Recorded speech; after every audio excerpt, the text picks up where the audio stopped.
രണ്ടെണ്ണം ഇരിക്കുക. ചേട്ടൻ കൊട്ടാരത്തിലെന്ന് തോന്നുന്നു. അതെ, അവിടുത്തെ എല്ലാ കാര്യങ്ങളും നോക്കുന്നു നാം. നമസ്കാരം. ഒത്തിരി ആളുകൾ വന്നിട്ടുണ്ടല്ലോ, ഇത്ര ആളുകൾ ഇന്നും ഉണ്ടാവോ? ഏയ്, അവരൊക്കെ പടിയേറ്റ് പ്രമാണിച്ച് വന്നവരാ, എല്ലാം ബന്ധുക്കളാ. പടിയേറ്റാ? അതെന്തിട്ടാ? പേര് കേട്ട വിവരദോഷികളാണെന്ന് തോന്നുന്നു. കൊട്ടാരത്തിൽ അനന്തരാവകാശി ഒരു പെണ്ണിനെ ദത്തെടുക്കാൻ പോവുക. ആ ചടങ്ങിനെ പടിയേറ്റെന്നാ ഇവിടെ പറയണേ. നമ്മളെ പോലല്ലോ, അവര് രാജാക്കന്മാരല്ലേ. അതുകൊണ്ട് എല്ലാത്തിനും പ്രത്യേകം പേരുകളുണ്ട്. കല്യാണത്തിന് പള്ളിക്കെട്ടെന്നാ പറയണേ. അതുപോലെ കിടപ്പറയ്ക്ക് പള്ളിയറ, ഉറങ്ങുന്നതിന് പള്ളിയുറക്കം. അപ്പൊ ഈ കൂർക്കം വലിക്കുന്നത് പള്ളിക്കൂർക്കം. മതി, വിടുവായത്തം വേണ്ട. രാജ്യവും അധികാരവും പോയെങ്കിലും രാജാവ് രാജാവ് തന്നെയാ. കളിച്ചാ ശരിക്കും കളി പഠിപ്പിക്കും.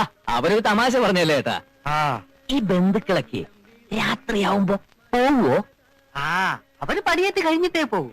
അതിന്റെ 10 ഇരട്ടി ആള് വന്നാലും കൊട്ടാരത്തിലെ സ്ഥലം ബാക്കി ഉണ്ടാവും. അപ്പൊ രാത്രി രക്ഷയില്ല. എന്താ? ഏയ്, നിറയെ ആളുകൾ ഉള്ളതുകൊണ്ട് അവിടെ ഭയങ്കര രസമായിരിക്കുന്നു പറയായിരുന്നു.